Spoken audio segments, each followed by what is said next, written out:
আলহামদুলিল্লাহ। দেশের বাইরের সকল ভাই বন্ধু মা ও বোনদের প্রতি তালেম টিভির পক্ষ থেকে সালাম। আসসালামু আলাইকুম রহমতুল্লাহি ওয়া বারাকাতুহু। বুখারী শরীফ সূচনা অধ্যায় 5। হযরত ইবনে আব্বাস রাদিয়াল্লাহু তাআলা আনহু বলেন, রাসূলুল্লাহ সাল্লাল্লাহু আলাইহি ওয়াসাল্লাম মানুষের মধ্যে সর্বশ্রেষ্ঠ দাতা ছিলেন।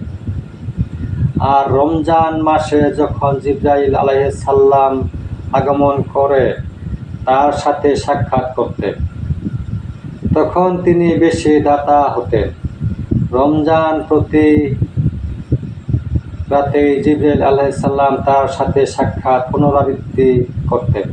ইবনে আব্বাস রাদিয়াল্লাহু তাআলা আনহু বলেন, নিশ্চয় রাসূল সাল্লাল্লাহু আলাইহি ওয়াসাল্লাম সময় বদান্যতার দিক দিয়ে মুক্ত বায়ু অপেক্ষাও অধিক উপকারী হতেন।